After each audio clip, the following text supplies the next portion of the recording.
Item ಯಾವುದೇ ಇರಲಿ try ಮಾಡಿ ಆಚಿ ಚಿಕನ್ ಮಸಾಲಾ. ಇನ್ನು ರಾಜ್ಯದ ಬೈ ಎಲೆಕ್ಷನ್ ಬ್ಯಾಟಲ್ ದೊಡ್ಡ ಮಟ್ಟದಲ್ಲಿದೆ. ಬಹಳ ಪ್ರಮುಖವಾಗಿ ದಾವಣಗೆರೆ ಚುನಾವಣಾ ಕಣ ದಿನದಿಂದ ದಿನಕ್ಕೆ ರಂಗೇರ್ತಾನೆ ಇದೆ. ದಕ್ಷಿಣ ಗದ್ದುಗೆ ಇರೋದಕ್ಕೆ ಕಾಂಗ್ರೆಸ್ ಬಿಜೆಪಿ ನಡುವೆ ಬಿಗ್ ಫೈಟ್ ನಡೀತಾ ಇದೆ. ಸಮರ್ಥ ಶಾಮನೂರು ಒಂದು ಕಡೆ, ಇತ್ತ ಶ್ರೀನಿವಾಸ ದಾಸಕರಿಯಪ್ಪ ನಡುವೆ ಫೈಟ್ ನಡೀತಾ ಇರೋದು. ಶತಾಯ ಗತಾಯ ಗೆಲ್ಲಲೇಬೇಕು ಅನ್ನೋದು ಸಮರ್ಥ ಶಾಮನೂರು ಅಥವಾ ಕಾಂಗ್ರೆಸ್ನ ಲೆಕ್ಕಾಚಾರ. ಇನ್ನೊಂದು ಕಡೆ ಕಾಂಗ್ರೆಸ್ಗೆ ಮುಸ್ಲಿಂ ಸಮುದಾಯವೇ ಮುಳುವಾಗಬಿಡುತ್ತಾ ಅನ್ನೋ ಪ್ರಶ್ನೆಯೂ ಕೂಡ ಇದೆ.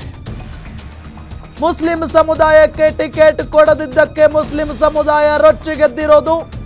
ಈ ಬಾರಿ ಕಾಂಗ್ರೆಸ್ಗೆ ಪಾಠ ಕಲಿಸ್ತೀವಿ ಅಂತ ಹೇಳಿ ಪಣ ತೊಟ್ಟಿದ್ದಾರೆ ಅಂದ್ರೆ ದಾವಣಗೆರೆ ದಕ್ಷಿಣ ವಿಧಾನಸಭಾ ಕ್ಷೇತ್ರದ ಮುಸ್ಲಿಂ ಸಮುದಾಯ.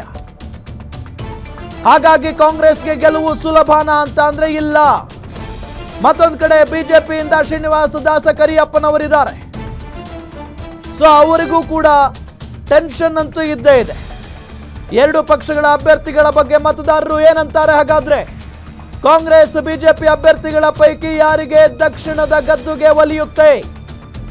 ದಾವಣಗೆರೆಯಲ್ಲಿ ಗ್ಯಾರಂಟಿ ನ್ಯೂಸ್ ಗ್ರೌಂಡ್ ರಿಪೋರ್ಟ್ ನಿರಂತರವಾಗಿ ಮಾಡ್ತಾ ಇದೆ.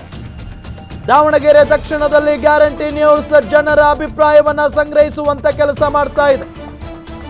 ದಾವಣಗೆರೆ ದಕ್ಷಿಣದಲ್ಲಿ ರಾಧಾ ಹಿರೇಗೌಡರ್, ಗ್ಯಾರಂಟಿ ನ್ಯೂಸ್ನ ಪ್ರಧಾನ ಸಂಪಾದಕರಾದಂತ ರಾಧಾ ಹಿರೇಗೌಡರ್ ಗ್ರೌಂಡ್ ರಿಪೋರ್ಟ್ ಮಾಡ್ತಾ ಇದ್ದಾರೆ. ದಾವಣಗೆರೆ ದಕ್ಷಿಣ ಅಖಾಡದ ಬಿಗ್ ಫೈಟ್ ನ ಪಿನ್ ಟು ಪಿನ್ ಮಾಹಿತಿ.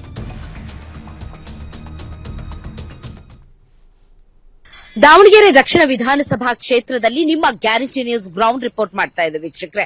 ಈ ಹಿನ್ನೆಲೆಯಲ್ಲಿ ಸ್ವಲ್ಪ ಇಲ್ಲಿ ಮತದಾರರಿದ್ದಾರೆ, ಬನ್ನಿ ಅವ್ರನ್ನ ಮಾತಾಡ್ಸೋಣ.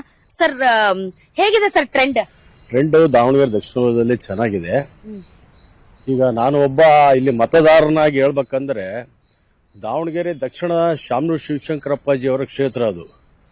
ಮೊದಲಿಂದನೂ ಅವರು ಈಗ 6 ಸಲ MLA ಆದಾಗೂ ಅಲ್ಲಿಯ ಜನತೆ ಎಲ್ಲಾ ಸಮಾಜದ ಮುಖಂಡರ ನಾಯಕರು ಶಾಮನೂರು ಶಿವಶಂಕರಪ್ಪಾಜಿ ದಿವಂಗತರು. ಅವರು ಮಾಡಿದಂತ ಕೆಲಸಗಳು ಇವತ್ತು ಜನ ಮೆಚ್ತಾ ಇದ್ದಾರೆ.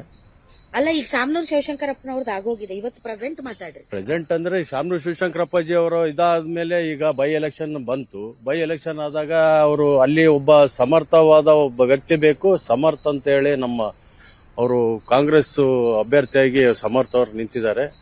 ಅವರು ಒಳ್ಳೆ ಯುವಕರು, ಒಳ್ಳೆ ಕೆಲಸಗಳು ಮಾಡ್ತಾ ಇದ್ದಾರೆ. ಅವರು ತಾಯಿನೂ ಕೆಲಸ ಮಾಡ್ತಾ ಇದ್ದಾರೆ MP ಆಗಿ. ಅವರು ಜಿಲ್ಲಾ ಉಸ್ತುವಾರಿ ಸಚಿವರಾದ SS ಮಲ್ಲಿಕಾರ್ಜುನ್ ಅವರು ಬಹಳ ಅನೇಕ ಕೆಲಸಗಳು ಮಾಡಿದ್ದಾರೆ. ರೋಡ್ಗಳಾಗ್ಲಿ, ಚರಂಡಿಗಳಾಗ್ಲಿ, ಪ್ರತಿಯೊಂದು ಪಾರ್ಕ್ಗಳಾಗ್ಲಿ, ಕೆಲವೊಂದು ಸಾರ್ವಜನಿಕರಿಗೆ ಬೇಕಾದ ಎಲ್ಲಾ ಸವಲತ್ತುಗಳನ್ನು ಕೊಟ್ಟಿದ್ದಾರೆ. ಅದಕ್ಕೋಸ್ಕರ ಈ ಸರಿ ದಾವಣಗೆರೆ ದಕ್ಷಿಣ ಕ್ಷೇತ್ರದಿಂದ ಸಮರ್ಥ ಅವರು ನಿಂತಿದ್ದಾರೆ. ಒಳ್ಳೆ ವ್ಯಕ್ತಿ ನಿಂತಿದ್ದಾರೆ. ಅವರು ಬಹಳ ಒಳ್ಳೆ ಲೀಡಿಂಗ್ ನಲ್ಲಿ ಬರ್ತಾರೆ. ಸಮರ್ಥ ಅವರ ಪರಿಚಯ ತಮಗಿದೆಯಾ? ಕ್ಷೇತ್ರದ ಜನರಿಗೆ ಸಮರ್ಥ ಅವ್ರ ಪರಿಚಯ ಇದೆಯಾ? ಸಮರ್ಥ ಅವರ ಪರಿಚಯ ಇದೆ. ಯಾಕಂದ್ರೆ ಸಮರ್ಥ ಅವನ ವಯಸ್ಸಿನಲ್ಲಿ ಸಣ್ಣನಾಗಿರ್ಬೋದು, ಬಟ್ ಅವರ ತಂದೆ ಎಲೆಕ್ಷನ್ ನಲ್ಲಾಗ್ಲಿ, ಅವ್ರ ತಾತನ ಎಲೆಕ್ಷನ್ ನಲ್ಲಾಗ್ಲಿ, ಅವ್ರ ಅಮ್ಮನ ಎಲೆಕ್ಷನ್ ಆಗ್ಲಿ, ಪ್ರತಿಯೊಬ್ಬ ಸಾಮಾನ್ಯ ಜನಗಳ ಜೊತೆಗೆ ಒಡನಾಟ ಮಾಡಿ ಒಬ್ಬ ಸಾಮಾನ್ಯ ಅವನು ಅಗರ್ಭ ಶ್ರೀಮಂತ ಆಗಿದ್ರು ಸಮೇತ ಸಾಮಾನ್ಯ ಜನಗಳ ಜೊತೆಗೆ ಒಡನಾಟ ಇರುವಂತ ವ್ಯಕ್ತಿ. ಅವನು ಈ ದಕ್ಷಿಣ ಕ್ಷೇತ್ರಕ್ಕೆ ಸೂಕ್ತವಾದ ಅಭ್ಯರ್ಥಿ ಅಂತಂದು ಹೇಳ್ತೀವಿ. ಯಾಕಂದ್ರೆ ಅವ್ರ ಅಪ್ಪಾಜಿನೂ ಸಹ ಅಭಿವೃದ್ಧಿ ಅಧಿಕಾರರು ಅಂತಂದು ಹೆಸರು ಮಾಡಿದ್ದಾರೆ. ಅದೇ ರೀತಿ ಅದೇ ಮುಂದಾಲೋಚನೆ ಅದೇ ಇರುವಂತ ಒಬ್ಬ ವ್ಯಕ್ತಿ ಇರೋದ್ರಿಂದ ಮುಂದಿನ ದಿನಗಳಲ್ಲಿ ದಕ್ಷಿಣ ಕ್ಷೇತ್ರ ಇನ್ನೂ ಹೆಚ್ಚಿನ ಅಭಿವೃದ್ಧಿ ಆಗುತ್ತದೆ. ಆ ಕಾರಣದಿಂದ ಸಮರ್ಥವಾದ ವ್ಯಕ್ತಿ ಅಂತ ನಾವು ಬಯಸ್ತೀವಿ. ಸರ್, ಇದು ಶ್ರೀಸಾಮಾನ್ಯ ವರ್ಸಸ್ ಶ್ರೀಮಂತನ ನಡುವಿನ ಹೋರಾಟ. ಇನ್ನು ಮೀಸೆ ಚಿಗುರದೇ ಇರುವಂತಹ ವ್ಯಕ್ತಿ ಅದೇನ್ ಮಾಡೋದಕ್ಕೆ ಸಾಧ್ಯ? ಕ್ಷೇತ್ರ ನೋಡೇ ಇಲ್ಲ ಅವ್ರನ್ನ ಅನ್ನೋ ತರದಲ್ಲಿ ಪ್ರಚಾರ ನಡೀತಾ ಇದೆ. ಸೊ ಅದಕ್ಕೆ ತಾವೇನ್ ಹೇಳ್ತೀರಿ? ಈಗ ತಾವು ಕೇಳಿದಂಗೆ ಪ್ರಶ್ನೆ ಬಹಳ ಚೆನ್ನಾಗಿದೆ. ಯಾಕೆಂದ್ರೆ ಈಗ ಏನಾಗ್ಬಿಟ್ಟಿದೆ, ಈಗ ದಕ್ಷಿಣ ಉಪಚುನಾವಣೆಯನ್ನು ಚುನಾವಣಾ ಆಯೋಗದಿಂದ ಅನೌನ್ಸ್ ಆದಾಗಿಂದ ಇವತ್ತು ಕಾಂಗ್ರೆಸ್ ಪಕ್ಷದಿಂದ ಯುವ ಮುಂದಾಳಾದಂತ 27 ವರ್ಷ ಮೀಸೆ ಬಂದಿಲ್ಲ, ಇನ್ನೊಂದು ಬಂದಿಲ್ಲ ಅನ್ನೋ ಪ್ರಶ್ನೆ. 27 ವರ್ಷ SS ಮಲ್ಲಿಕಾರ್ಜುನ್. ಹೌದು, ಸತ್ಯ. ಅದನ್ನ ಹೇಳ್ತಿದ್ದೆ ನಾನು. ಯಾಕೆಂದ್ರೆ ನನ್ನ ತಿಳಿದ ಮಟ್ಟಿಗೆ, ನನ್ನ ಅನುಭವಗಳಲ್ಲಿ ಇವತ್ತು ದಕ್ಷಿಣ ವಿಧಾನಸಭಾ ಕ್ಷೇತ್ರದಲ್ಲಿ ಕೆಲವು ಏನು ಯೂಟ್ಯೂಬ್ಗಳಲ್ಲಾಗ್ಲಿ ಅಥವಾ ಪ್ರಚಾರದಲ್ಲಾಗ್ಲಿ ಏನು ಕೆಲಸ ಆಗಿಲ್ಲ ಅಂತಾರೆ, ಅದು ಸುಳ್ಳು. ಯಾಕೆಂದ್ರೆ ಅಲ್ಲಿ ಬೇಕಾದಷ್ಟು ಕೆಲಸಗಳು ಇವತ್ತು ಒಳಚರಂಡಿ ವ್ಯವಸ್ಥೆ ಇರ್ಬೋದು, ನೀರಿನ ವ್ಯವಸ್ಥೆ, ಸಿಮೆಂಟ್ ರಸ್ತೆ ಇರ್ಬೋದು, ಎಲ್ಲದಕ್ಕಿಂತ ಹೆಚ್ಚಾಗಿ ಮೂಲಭೂತವಾಗಿ ಬೇಕಾದಂತ ರುದ್ರಭೂಮಿಗಳು ಇವತ್ತು ವ್ಯವಸ್ಥಿತ ರುದ್ರಭೂಮಿಗಳಿದಾವೆ ಅಂತ ಉತ್ತಮವಾದ ಕೆಲಸ ಮಾಡಿದ್ರೆ. ಆಮೇಲೆ ಸಮರ್ಥ ನೀವು ಕೇಳಿದ್ರೆ ಅವ್ರು ಏನೋ ಹೇಳ್ತಾರೆ, ಇನ್ನೊಬ್ರು ಹೇಳ್ತಾರೆ, ಜನ ಹೇಳ್ತಾರೆ. ಪಾಪ ಅನ್ನರಂತಾರೆ ನಮ್ಮ ವಿರೋಧ ಪಕ್ಷದಲ್ಲಿದ್ದಾಗ ಅವ್ರು ಒಂದು ಆಹಾರ ಬೇಕು ಅದನ್ನ ಹೇಳ್ತಾರೆ. ಮತದಾರರಾಗಿ ನಾನು ಹೇಳ್ಬೇಕು ಅಂದ್ರೆ ಸಮರ್ಥ ಅವ್ರಿಗಾಲ 6-7 ವರ್ಷದಿಂದ ಅವ್ರೇನು ಫಾರಿನಿಂದ ಬಂದ್ಕೊಟ್ಲು, ಇಲ್ಲಿಯ ಅವ್ರೇನು SM ಇದು ಶಾಮನೂರು ಶಿವಶಂಕರಪ್ಪ ಟ್ರಸ್ಟ್ ಇದೆಯೋ ಅದ್ರ ಮುಖಾಂತರ ಅನೇಕ ಕ್ಯಾಂಪ್ಗಳು ಮಾಡಿದ್ದಾರೆ.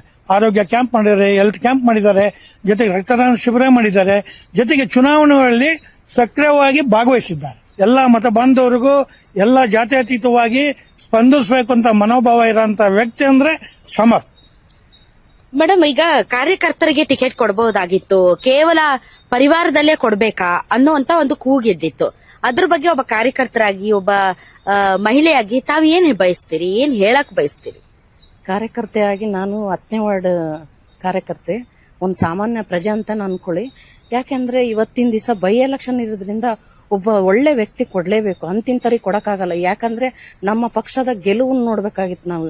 ಅವ್ರಿವ್ರಿಗೆ ಕೊಟ್ರೆ ಅದು ವರ್ಕೌಟ್ ಆಗಲ್ಲ. ಹಂಗಾಗಿ ಒಬ್ಬ ಸಮರ್ಥ ನೀವು ನೋಡ್ಬೋದು, ಚಿಕ್ಕ ವಯಸ್ಸಿಂದಾನೇ ಅವ್ರ ಅಮ್ಮರ ಜೊತೆಗಾಗಿರ್ಬೋದು, ಅಪ್ಪಾಜಿ ಜೊತೆಗಾಗಿರ್ಬೋದು, ಅಜ್ಜನ್ ಜೊತೆಗಾಗಿರ್ಬೋದು, ಅವ್ರ ಕೆಲಸ ಮಾಡ್ಕೊಂತಾನೆ ಬಂದಿರೋದೆ. ಯೂತ್ ಕಾಂಗ್ರೆಸ್ ನಲ್ಲಿ ಇದಾರೆ ಫಸ್ಟ್ ಅವ್ರೀಗ. ಈಗಿರೋದೇ ಕಾಂಗ್ರೆಸ್ ಅಲ್ಲಿ ಅಧ್ಯಕ್ಷ ಉಪಾಧ್ಯಕ್ಷರಾಗಿದ್ದಾರೆ. ಹಂಗಾಗಿ ಅವ್ರು ತಳಮಟ್ಟದಿಂದ ಸಂಘಟನೆ ಮಾಡ್ಕೊಂಡ್ ಬಂದಿದಾರ. ಅಂತ ವ್ಯಕ್ತಿ ಕೊಟ್ಟಿರೋದು ನಮಗೆ ಖುಷಿ. ಯಾಕಂದ್ರೆ ಇವತ್ತಿನ ದಿವಸ ನಮ್ಮ ದಕ್ಷಿಣದಲ್ಲಿ ಅಭಿವೃದ್ಧಿ ಆಗಿಲ್ಲ ಅಂತ ಅವ್ರು ಹೇಳ್ಕೊಂತ ಬರ್ತಾ ಇದಾರೆ. ಬಹಳ 100% ಅಭಿವೃದ್ಧಿ ಆಗಿದೆ. ಯಾಕಂದ್ರೆ ನಾನು ಹಳೆ ಊರಾಗಿರೋಳು ಹೇಳ್ತಾ ಇದ್ದೀನಿ. ರೋಡ್ ಆಗಿರ್ಬೋದು, ಚರಂಡಿ ಆಗಿರ್ಬೋದು, ನೀರಿನ ವ್ಯವಸ್ಥೆ 10 ದಿವಸಕ್ಕೊಂದ್ಸತಿ ನೀರ್ ಬರ್ತಾ ಇತ್ತು. ಇವತ್ತಿನ ದಿವಸ ನಾವೇ ಕೊಡಪಾನ ಹಿಡ್ಕೊಂಡು ಬೀದಿ ಅಲಿತಾ ಇದ್ವಿ. ಅಂತದ್ ಇವತ್ತು 24x7 ನೀರ್ ಬರ್ತಾ ಇದೆ. 24 ಗಂಟೆ ನೀರ್ ಬರ್ತಾ ಇದೆ. ನೀವ್ ಆನ್ ಮಾಡ್ರಿ ನೆಲ್ಲಿ ನೀರ್ ಬರ್ತಾ ಇದೆ.